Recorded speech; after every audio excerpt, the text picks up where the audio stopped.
Apakah Anda pernah merasakan dilema besar di usia senja, ketika hati Anda merindukan pendamping hidup setelah tahun-tahun panjang kesepian, tetapi anak-anak justru menentang keputusan itu? Bagi banyak lansia, keputusan menikah lagi bukan sekadar persoalan asmara, melainkan juga perjuangan untuk tetap bisa merasakan hangatnya kasih sayang di sisa hidup. Namun kenyataannya, tidak sedikit pria maupun wanita yang sudah berusia 60, 70, bahkan 80 tahun, menghadapi tembok penolakan keras dari anak-anak mereka sendiri. Tiba-tiba saja, apa yang seharusnya menjadi jalan menuju kebahagiaan, berubah menjadi medan konflik yang penuh air mata. Mari kita bayangkan sejenak. Seorang ayah dari Surabaya, sebut saja Pak Darmin, usia 72 tahun, seorang pria yang sudah 8 tahun hidup sendiri setelah istrinya wafat. Hari-harinya dihabiskan dengan rutinitas sederhana, minum teh hangat setiap pagi, berjalan kaki keliling komplek untuk menjaga kesehatan, dan makan malam sendirian di meja panjang rumahnya. Kesepian kerap datang menghantam ketika malam tiba, dan kerinduan akan kehangatan keluarga semakin terasa. Hingga suatu hari, ia bertemu seorang janda dari lingkungannya, yang membuat hidupnya terasa kembali berwarna. Namun, saat kabar rencana pernikahan itu disampaikan, anak-anaknya langsung menolak. Mereka merasa ibu kandung mereka akan tergantikan, khawatir harta keluarga akan terbagi, dan takut terjadi perubahan besar dalam hubungan keluarga. Kisah seperti Pak Darmin bukanlah hal yang asing. Data dari American Association of Retired Persons, AARP, 2021, menunjukkan bahwa sekitar 37% lansia yang menikah lagi menghadapi konflik serius dengan anak-anak mereka, terutama terkait warisan, loyalitas emosional pada orang tua yang sudah meninggal, dan kekhawatiran kehilangan perhatian. Bahkan sebuah studi di Journal of Marriage and Family, 2019, menegaskan bahwa konflik antar generasi meningkat tajam setelah orang tua memutuskan untuk menikah lagi di usia senja. Artinya, masalah ini bukan hanya terjadi pada satu atau dua keluarga, melainkan fenomena yang meluas dan nyata. Disinilah letak persoalan besar. Bagaimana cara seorang orang tua yang sudah lansia bisa menjelaskan kebutuhannya akan cinta dan kebersamaan tanpa harus merusak keharmonisan keluarga? Bagaimana menjaga agar rumah tangga tetap damai, anak-anak tetap merasa dihargai, sementara hak orang tua untuk bahagia di usia tua juga tidak dirampas? Pertanyaan-pertanyaan inilah yang akan kita jawab dalam video ini. Kita akan menggali rahasia komunikasi efektif, sebuah seni berbicara yang bukan sekadar menyampaikan kata, tetapi mampu menyentuh hati, meredakan amarah, dan membangun jembatan pengertian. Karena itu, jangan beranjak dulu. Di menit-menit berikutnya, Anda akan dibawa menyelami kisah nyata, data ilmiah, dan strategi praktis yang bisa menjadi jalan keluar dari masalah pelik ini. Sebab, keharmonisan rumah tangga Anda, kesehatan emosional anak-anak, dan kebahagiaan pribadi di usia senja sesungguhnya bisa dirangkai kembali jika komunikasi dijalankan dengan cara yang tepat. Dalam kehidupan nyata, banyak orang tua usia lanjut yang menghadapi dilema serupa. Salah satunya adalah kisah Ibu Sulastri, seorang lansia berusia 68 tahun dari Yogyakarta. Setelah 10 tahun hidup sendiri karena ditinggal wafat suaminya, ia akhirnya bertemu seorang pria duda dari Magelang yang sederhana dan tulus. Hatinya yang selama ini hampa mulai kembali berbunga. Ia merasa ada energi baru dalam hidupnya, lebih semangat bangun pagi, lebih rajin berjalan kaki ke pasar, bahkan pola makannya menjadi lebih teratur karena selalu ada yang mengingatkan. Namun, begitu ia menceritakan niatnya untuk menikah lagi kepada anak-anaknya, reaksi yang muncul justru penolakan keras. "Bu, kami tidak setuju. Ayah tetap ayah, dan tidak ada yang bisa menggantikannya," kata putri sulungnya dengan suara bergetar. Apa yang dialami Ibu Sulastri ternyata sangat umum. Menurut sebuah penelitian dari Pew Research Center, 2020, hampir 45% anak dewasa merasa tidak nyaman ketika orang tua mereka menikah lagi, terutama setelah usia 60 tahun. Penolakan ini sering berakar pada perasaan takut kehilangan warisan, kekhawatiran bahwa pasangan baru hanya mengejar harta, atau bahkan rasa cemburu emosional karena orang tua yang dulu sepenuhnya milik mereka, kini berbagi kasih dengan orang lain. Bagi banyak anak, hal ini bukan sekadar soal logika, melainkan persoalan emosi yang dalam. Dari sisi psikologi, menurut Dr. Laura Carstensen, seorang pakar psikologi lansia dari Stanford University, penolakan anak seringkali muncul dari rasa tidak aman. Anak bisa merasa bahwa posisi mereka dalam keluarga tergeser, atau ikatan emosional dengan orang tua akan melemah. Rasa ini diperparah oleh ingatan masa kecil, rasa kehilangan atas pasangan orang tua yang meninggal, atau luka lama dari perceraian yang belum sembuh. Bagi anak, terutama yang sangat dekat dengan orang tua, kehadiran pasangan baru bisa terasa seperti ancaman, bukan tambahan cinta, jelasnya. Namun, apakah artinya orang tua lansia tidak boleh lagi menikah? Tentu tidak. Justru penelitian dari Harvard Study of Adult Development, studi longitudinal terpanjang tentang kebahagiaan manusia, menunjukkan bahwa orang yang memiliki pasangan di usia tua cenderung lebih sehat secara mental, memiliki risiko depresi lebih rendah, dan bahkan kualitas hidupnya meningkat. Mereka yang menikah lagi setelah usia 65 tahun, misalnya, dilaporkan 30% lebih jarang mengalami perasaan kesepian yang berlarut-larut. Dengan kata lain, menikah lagi bisa menjadi obat kesepian yang sangat manjur. Inilah dilema besar yang harus kita pahami bersama.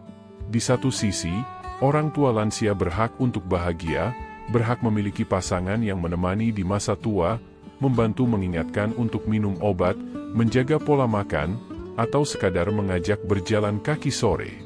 Namun di sisi lain, anak-anak pun berhak untuk merasa aman, dihargai, dan tidak ditinggalkan secara emosional. Maka, titik temu hanya bisa ditemukan melalui komunikasi yang sehat, jujur, dan penuh empati. Tanpa komunikasi, yang terjadi hanya benturan. Tetapi dengan komunikasi yang tepat, konflik bisa berubah menjadi jembatan pengertian. Lalu, bagaimana cara yang bijak agar anak bisa lebih menerima keputusan Anda menikah lagi di usia senja? Jawabannya ada pada satu kunci penting: komunikasi efektif. Komunikasi bukan hanya tentang berbicara, tetapi tentang bagaimana Anda menyampaikan perasaan, mendengarkan dengan hati, dan membangun jembatan pengertian. Tanpa komunikasi, segala niat baik bisa berubah menjadi salah paham. Dengan komunikasi yang benar, bahkan konflik terbesar sekalipun bisa mencair. Strategi pertama adalah membuka dialog sejak dini. Jangan sampai anak-anak Anda mendengar rencana pernikahan dari orang lain atau secara tiba-tiba.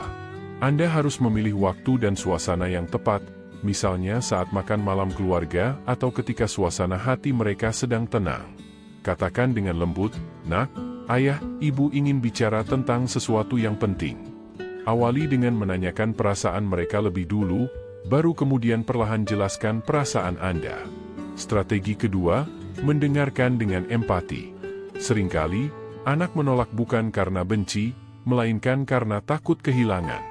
Dengarkan keluhan mereka tanpa memotong, tatap mata mereka dengan penuh kasih, dan ucapkan kalimat seperti, "Ayah, ibu mengerti kalau kamu khawatir.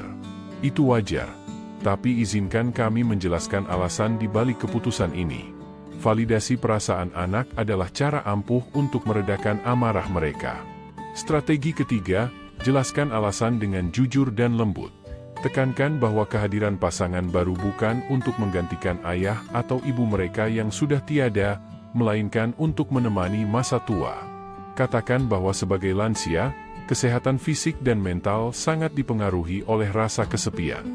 Banyak dokter bahkan menyebut kesepian sebagai penyakit baru yang diam-diam merusak tubuh, karena bisa meningkatkan risiko tekanan darah tinggi, penyakit jantung, hingga demensia. Jadi, pernikahan kembali bukan sekadar pilihan emosional, melainkan bagian dari menjaga kesehatan. Strategi keempat, libatkan anak dalam proses secara sehat.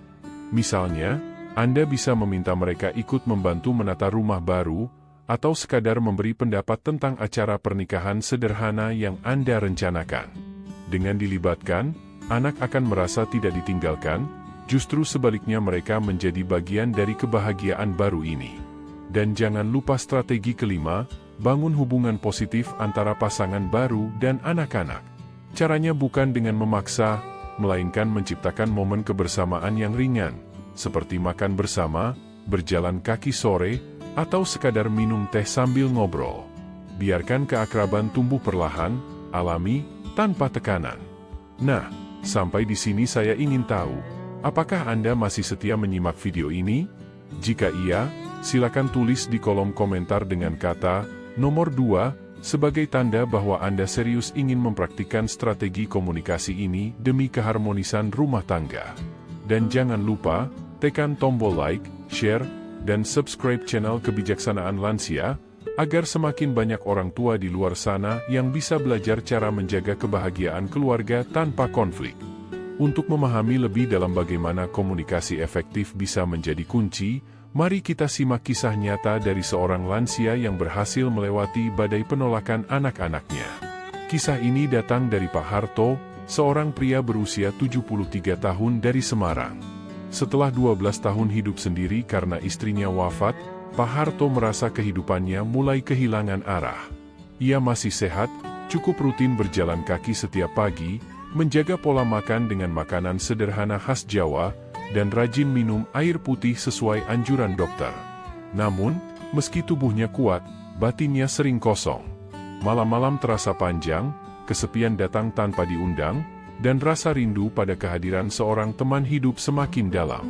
Suatu ketika, ia dipertemukan dengan seorang janda berusia 65 tahun, Bu Nurhayati dari Solo. Kehangatan, kepedulian, dan kesamaan pengalaman membuat keduanya cepat akrab. Pak Harto merasa hidupnya kembali cerah, ada yang mengingatkan untuk minum obat, menyiapkan makanan sehat, bahkan menemaninya ke pengajian setiap minggu.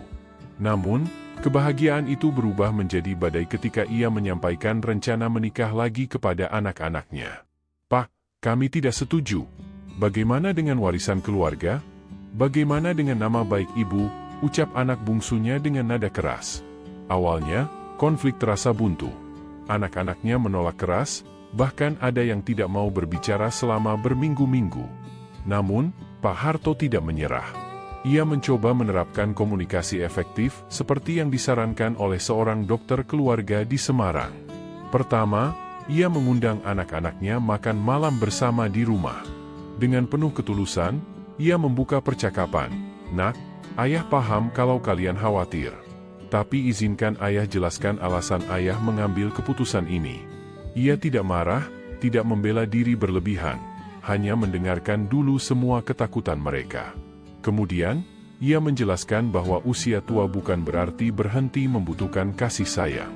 Ia menekankan bahwa kebahagiaan yang ia rasakan bukan untuk menggantikan ibu mereka, melainkan untuk menambah warna dalam hidupnya setelah bertahun-tahun sendiri.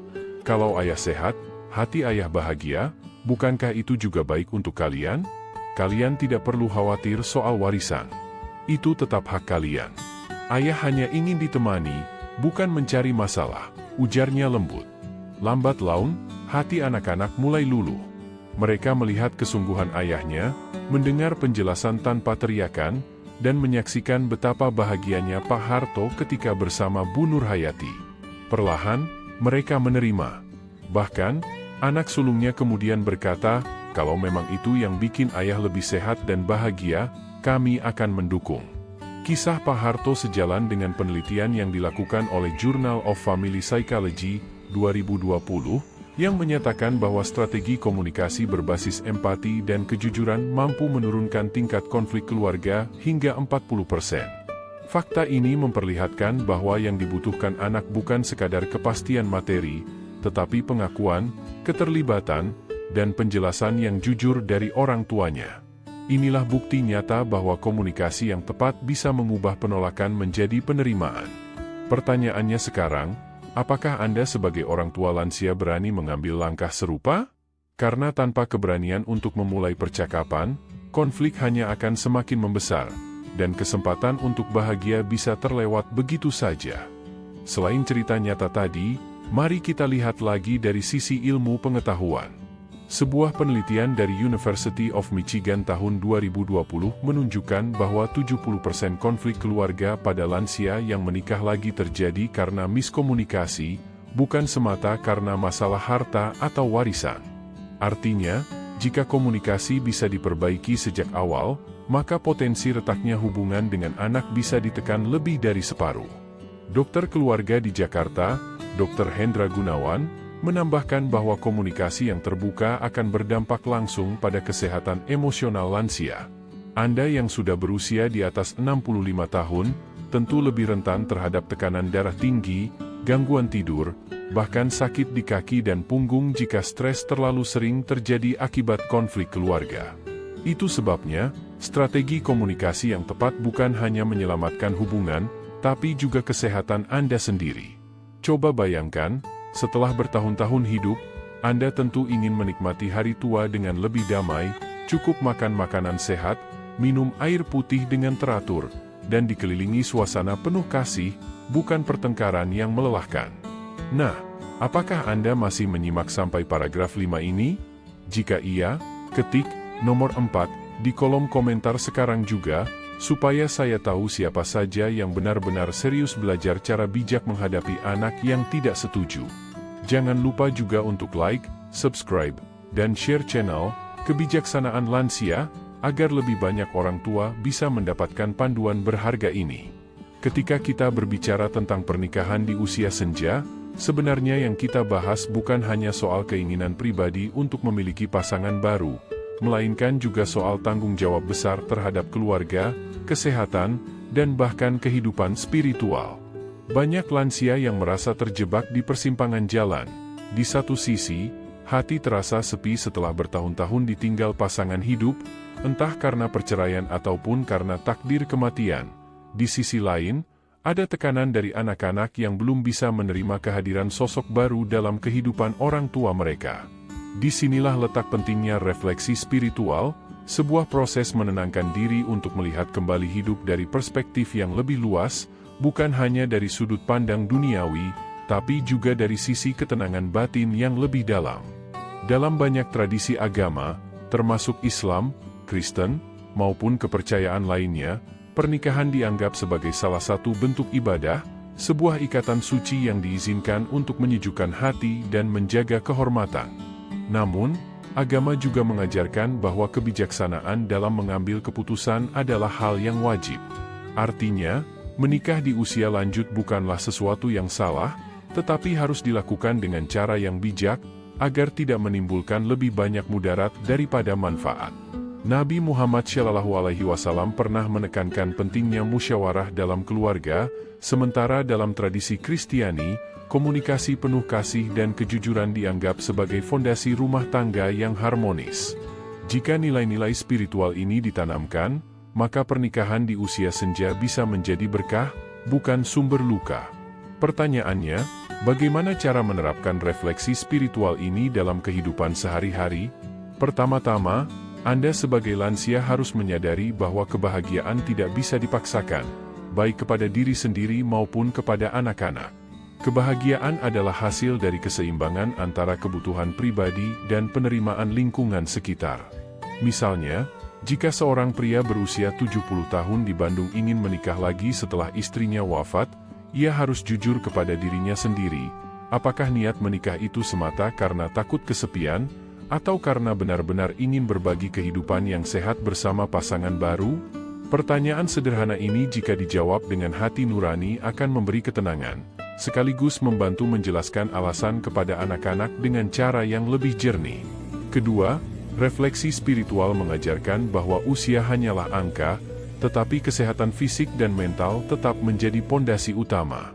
Banyak penelitian medis menunjukkan bahwa lansia yang mampu menjaga kesehatan, dengan cukup minum air putih, rutin berjalan kaki, mengonsumsi makanan seimbang, dan menjaga pikiran positif, lebih mampu menghadapi tekanan psikologis, termasuk konflik keluarga.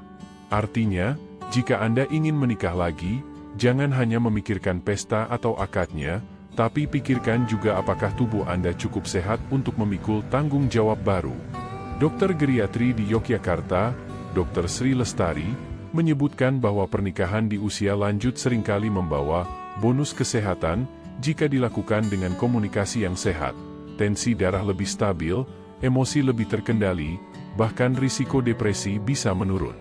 Namun sebaliknya, jika pernikahan diwarnai pertengkaran dengan anak, justru bisa memperburuk kondisi fisik lansia itu sendiri. Ketiga, solusi jangka panjang agar konflik keluarga tidak terus berulang adalah menyusun rencana komunikasi dan hukum sejak awal. Banyak kasus di mana seorang ayah menikah lagi di usia 75 tahun, lalu setelah ia wafat, anak-anak berebut warisan dengan istri baru. Hal ini bukan hanya merusak hubungan antar keluarga, tetapi juga mencoreng nama baik almarhum.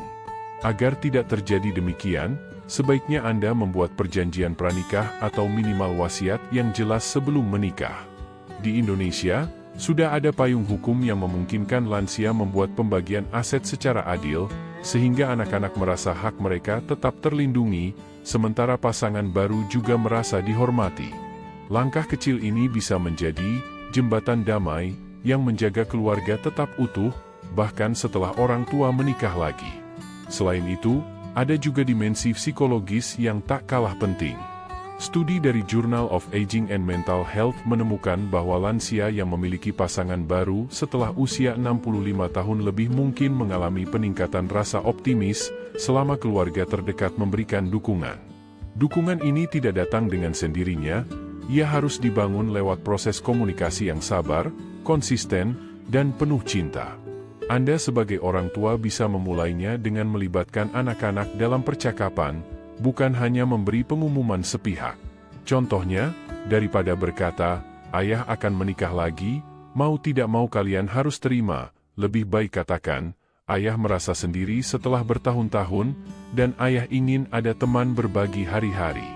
Bagaimana menurutmu, Nak? Apa yang kamu khawatirkan?"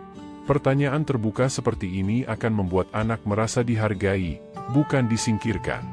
Refleksi spiritual juga mengingatkan bahwa hidup di usia senja adalah fase untuk memperbanyak kebajikan, bukan menambah beban dosa atau luka hati. Pernikahan di usia tua bisa menjadi sarana menambah pahala, jika dilakukan dengan tulus, tanpa menyinggung perasaan anak-anak, dan tanpa merusak silaturahmi. Ingatlah, restu anak mungkin bukan syarat sah pernikahan menurut agama maupun hukum, tetapi restu anak adalah sumber keberkahan yang bisa membuat rumah tangga baru terasa lebih ringan dijalani. Tidak sedikit kisah yang menunjukkan bahwa ketika orang tua terbuka, lembut, dan jujur, anak-anak akhirnya luluh dan bahkan ikut mendukung penuh. Namun sebaliknya, jika pernikahan dipaksakan tanpa komunikasi, hubungan bisa renggang hingga bertahun-tahun, bahkan ada yang tidak pernah pulih kembali. Jadi, solusi jangka panjangnya bukan hanya menikah atau tidak menikah, tetapi bagaimana Anda menata hati, menata kata, dan menata langkah agar keputusan besar ini menjadi jalan kebahagiaan bersama. Mulailah dengan doa, karena doa adalah pintu ketenangan yang tidak bisa digantikan oleh strategi apapun. Doakan agar hati anak-anak dilapangkan, doakan agar pasangan baru diberikan keikhlasan, dan doakan agar Anda sendiri diberikan kesehatan jasmani serta rohani. Dengan doa, refleksi, dan langkah-langkah bijak yang terencana, maka menikah di usia senja bisa menjadi jalan menuju kebahagiaan yang menenangkan, bukan sumber konflik yang melelahkan. Sekarang, saya ingin tahu, apakah Anda merasa bagian refleksi ini membuka wawasan baru untuk hidup Anda? Jika iya, silakan ketik di komentar. Saya ingin hidup damai di usia senja, agar kita sama-sama bisa membangun komunitas lansia yang lebih bijak dalam mengambil keputusan. Jangan lupa juga untuk like, subscribe, dan share channel Kebijaksanaan Lansia, supaya semakin banyak orang tua yang tercerahkan dan tidak merasa sendiri menghadapi dilema besar ini. Saudara-saudara yang saya hormati, kini tibalah kita di penghujung perjalanan panjang dalam pembahasan kita hari ini. Setelah melewati berbagai cerita nyata, data ilmiah, hingga refleksi spiritual yang begitu mendalam, satu hal menjadi semakin jelas. Pernikahan di usia senja bukanlah sekadar keputusan pribadi, melainkan keputusan yang melibatkan hati, pikiran, dan perasaan banyak orang di sekitar Anda.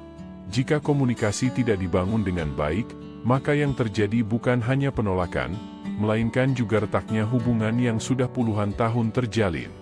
Namun, jika Anda bisa membuka dialog dengan penuh empati, menjelaskan alasan dengan jujur, serta mendengarkan dengan hati, maka yang awalnya terlihat sebagai jurang perbedaan justru bisa menjadi jembatan baru yang mempererat kasih sayang keluarga. Bayangkan betapa indahnya jika Anda, di usia lansia, bisa tetap hidup damai bersama anak-anak yang memahami pilihan Anda, sekaligus merasakan kasih dari pasangan baru yang menemani hari-hari senja. Bayangkan pula bagaimana cucu-cucu Anda tumbuh dalam suasana penuh kasih, tanpa ada rasa canggung atau luka batin karena adanya pernikahan kedua yang tidak diterima. Semua ini bisa terjadi jika sejak awal komunikasi dijaga dengan baik, penuh doa, dan dengan niat tulus untuk kebaikan bersama. Ingat, kebahagiaan sejati di usia tua bukan hanya tentang memiliki pasangan, tetapi juga tentang merawat keutuhan keluarga yang telah Allah titipkan kepada Anda. Karena itu, mari kita jadikan pembelajaran hari ini sebagai pegangan hidup. Jangan biarkan ego dan keinginan sesaat menutup mata Anda dari hikmah yang lebih besar. Gunakan cara yang bijak, sabar, dan penuh kasih dalam menjelaskan keputusan Anda kepada anak-anak. Ingatlah pesan para dokter, psikolog, dan juga ulama yang sudah kita bahas, bahwa keharmonisan keluarga adalah fondasi utama bagi kesehatan jiwa dan raga di usia senja. Jika fondasi itu kuat, maka tubuh pun akan lebih sehat, pikiran lebih tenang, dan hidup lebih panjang umur dengan penuh makna. Dan sebelum kita benar-benar menutup pembahasan ini, izinkan saya bertanya, apakah Anda masih menyimak sampai di akhir? Jika iya, berarti Anda termasuk orang-orang yang sungguh-sungguh ingin belajar dan memperbaiki hubungan keluarga di usia senja. Maka sekarang, tuliskan di kolom komentar angka nomor 6, agar saya tahu Anda benar-benar mengikuti pembahasan ini sampai selesai. Jangan lupa, tekan tombol like, subscribe, dan bagikan video ini ke teman atau saudara Anda yang juga sedang menghadapi persoalan serupa.